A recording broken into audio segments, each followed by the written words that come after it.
આ પથ્થરનો ડુંગર છે, એની અંદર એક ગુફા આવેલી છે, જેની અંદર મા ખોડિયારનું મંદિર આવેલું છે. અહીંયા એક દીવો છે, અંદર માતાજીની મૂર્તિ છે. આ મંદિર છે માતાજીનું, જે એકદમ પથ્થરની ગુફામાં આવેલું છે. કેટલા મોટા પથ્થર છે, જે મોટા મોટા પથ્થર છે. આની અંદર જ માતાજીનું મંદિર આવેલું છે. અહીંયા એક બીજું માતાજીનું મંદિર બનાવેલું છે, જે મંદિરની ઉપર તમે કારીગર જુઓ તો કારીગરી બી બહુ મસ્ત કરવામાં આવે છે.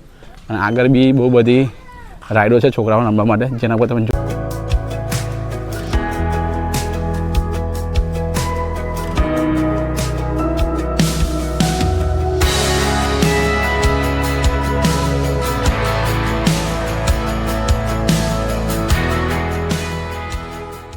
તો નમસ્કાર મિત્રો, અત્યારે હું આવી ગયો છું ચંદનગઢ, જ્યાં મા ખોડિયાર માતાનું મંદિર આવેલું છે.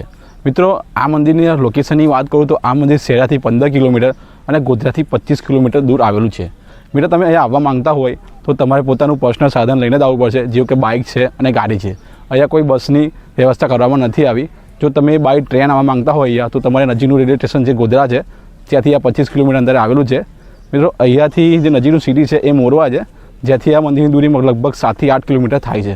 અને મિત્રો, આજે આ વિડીયોની અંદર મેં તમને અંદર મંદિરમાં લઈ જઈશ અને માતાજીના દર્શન કરાવવાનો છું. તમે સામે જોઈ શકશો, આ પથ્થરનો ડુંગર છે, એની અંદર એક ગુફા આવેલી છે, જેની અંદર મા ખોડિયારનું મંદિર આવેલું છે. અને આ ડુંગરની સામે એક બગીચો બનાવેલો છે, જે નાના છોકરા માટે રમવા માટે બહુ બધી વ્યવસ્થા કરવામાં આવેલી છે. અને અહીંયા તમે સામે દેખશો તો ત્યાં એક રમકડાની દુકાન છે, ત્યાં રમકડા પણ મળે છે. અને મંદિરની સામે જે તમે ગાડી જે ઊભી છે એની બાજુમાં એક દુકાન છે, જ્યાં શ્રીફળ અને પ્રસાદ પણ તમે લઈ શકો છો. જો અહીંયા વાત કરવામાં પાર્કિંગની, તો અહીંયા બાઇક માટે બહુ મોટી જગ્યા છે પાર્કિંગ કરવા માટે. બધા લોકો અહીંયા બાઇક અહીંયા પાર્કિંગમાં મૂકતા હોય છે. અને તમારે જો તમે ગાડી બી લઈને આવો છો તો એ બહુ મોટી ખુલ્લી જગ્યા સામે છે, જે તમે જોઈ શકો છો, જ્યાં તમે તમારી મોટી ગાડીને બસ પણ પાર્કિંગ કરી શકો છો. અહીંયા મંદિરનો જે મેઇન ગેટ છે તેની સામે અહીંયા એક પાણીની પીવા માટેની વ્યવસ્થા પણ કરવામાં આવેલી છે. અને અહીંયા એક બોર્ડ લગાવેલું છે, જ્યાં દર રવિવારે મંગળવારે મહાપ્રસાદનું જે આયોજન આ મંદિરની અંદર કરવામાં આવે છે. હવે આપણે આ મંદિરની અંદર જશું અને માતાજીના દર્શન કરીશું. અને આ પ્રવેશ દ્વાર છે, જેનાથી આપણે અંદર માતાજીના દર્શન કરવા માટે જઈશું. મંદિરે જવા માટે અહીંયા સીડી બનાવવામાં આવેલી છે આ ગુફાની અંદર. એ બહુ મોટા પથ્થરો છે, દેખો તમે. આની પર પેઇન્ટ કરવામાં આવેલો છે. અહીંયા તમે દેખો કહો, અહીંયા તમે દેખી શકો છો કેટલા મોટા પથ્થર છે, જેની અંદર આ ગુફા આવેલી છે, માતાજીનું મંદિર આવેલું છે. અહીંયા તમે જોવા કેટલો મોટો પથ્થર છે, કેટલો વિશાળ છે, જે કઈ રીતે અહીંયા હવામાં ઝૂલતો હોય એ રીતે તમને નજર આવે છે. અહીંયા એક સપોર્ટ છે અને ત્યાં એક સપોર્ટ છે. એના સપોર્ટ પર પૂરો પથ્થર જે છે જે ઝૂલતો છે. તમે નીચે જોઈ શકો છો, નીચે કોઈ સપોર્ટ નથી, પથ્થરને પૂરો હવામાં જ છે આ પથ્થર. અહીંયા એક ગુફા જેવું બનાવેલું છે, મતલબ ગુફા જ છે, જેની ઉપર આ પથ્થર તમે દેખો કેટલા બધા પથ્થર છે. એની અંદર આ માતા ખોડિયારનું મંદિર આવેલું છે, જ્યાં તમે દર્શન કરી શકો છો. માતાજીના દર્શન કરીને તમે ધન્ય પણ થઈ શકશો. દર્શન કરી એકવાર મેં તમને દર્શન કરાવું. અહીંયા એક દીવો છે, અંદર માતાજીની મૂર્તિ છે ખોડિયાર માતાની. અને આ બધા પથ્થર જ છે, એની અંદર આ મંદિર આવેલું છે મિત્રો. તો તમે દર્શન કરી શકો છો. અહીંયાથી બહાર જવા માટે આ રીતે તમારે ઝૂકીને બહાર જવું પડશે. અને અહીંયા લખેલું પણ છે કે અહીં સીપી વધેલું નહીં. મિત્રો, અહીં જો વાત કરવામાં આવે તો આ બધા પથ્થર જ છે, પથ્થરનું જંગલ જે કહી શકો તમે.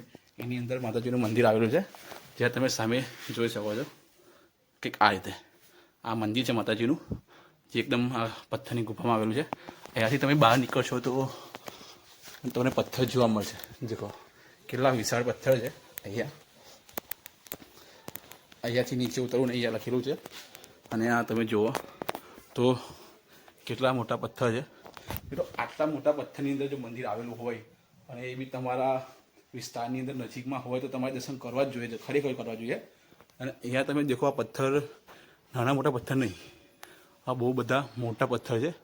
અને ત્યાં સુધી ઉપર આ પથ્થર ફેલાયેલા છે. તો હમણાં મારા દર્શન થઈ ગયા છે અને હવે દર્શન કરીને મેં નીચે જ આવું છું. નીચે પણ બગીચો છે અને ઘણી બધી જોવા જેવી વસ્તુ છે, જે મેં તમને આ વિડીયોમાં બતાવીશ. પાછળ તમે જુઓ કે કેટલા મોટા પથ્થર છે.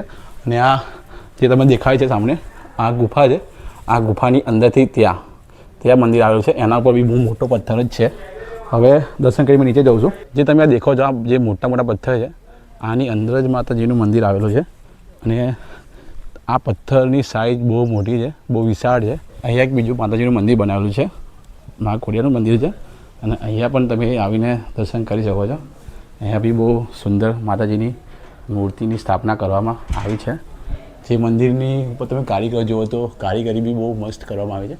અને અહીંયા જગા પર કેમેરા લગાવેલા છે, જેથી મંદિરની સિક્યોરિટીની અંદર એક સારી કરવામાં આવેલી છે.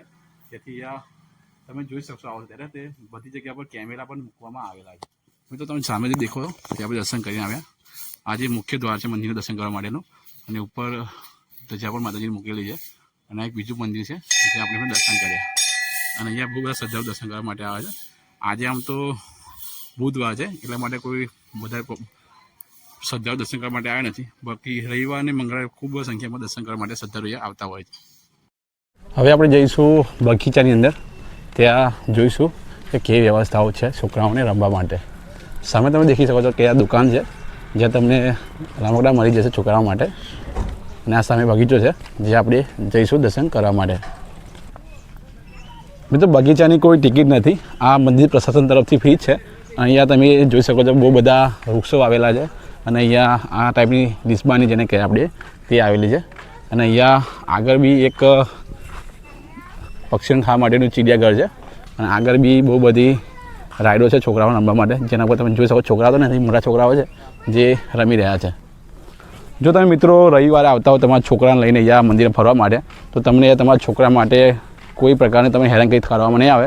કારણ કે બહુ બધા એવા વસ્તુઓ બનાવેલી આવી છે બગીચાની અંદર, જેથી તમારા છોકરા આરામથી રમી શકે, જેથી તમારા છોકરા બી તમારા હેરાન નહીં કરે. તમે આરામથી આ ચીલ કરી શકો છો. તમે દેખી શકો છો કે અહીંયા બધી બહુ અલગ અલગ જાતની ડિસ્બોની બનાવેલી છે. અહીંયા એક ચિડિયાઘર છે, ત્યાં આગળ બી એક બનાવેલી છે ડિસ્બોની, અને કે આ છે. તો બગીચો બહુ મોટો નથી, અને તમારા છોકરા તમને હેરાનગતિ નહીં કરે એ ટાઈપ બનાવેલો છે અહીંયા. તો તમે રવિવારે દર્શન કરવા માટે આવતા હોય તો એક દિવસની પિકનિક માટે આ જગ્યા એકદમ સારી છે. અને મેં તો તમને કહું છું, તમે વિડીયો દેખો છો ને તમે આટલા નજીકના એરિયામાં હોય તો તમે જરૂર કદાચ મંદિરની મુલાકાત લેજો. તમારે એક દિવસ તમારો ખોટમાં નહીં જાય, સારું જ જશે. એવી વ્યવસ્થા કરવામાં આવેલી છે. જો દર્શનની વાત કરવામાં આવે તો દર્શન આરામથી થઈ ગયા છે. અને હવે મેં મારા ઘરે જવા માટે નીકળી જાઉં છું, કારણ કે હવે બહુ ટાઈમ થઈ ગયો છે મંદિરમાં આવીને. બહુ સારી મને મજા આવી મંદિરમાં, અને માતાજીના દર્શન બી સારી રીતે થયા. જો તમને વિડીયો સારો લાગ્યો હોય તો લાઈક કરી દેજો, અને કોઈ તમારા મિત્રને બી વિડીયો તમે શેર કરી શકો છો. અને બીજા વિડીયો જોવા માટે મારી ચેનલ તમે સબસ્ક્રાઈબ કરી શકો છો. આવજો. જય માતાજી.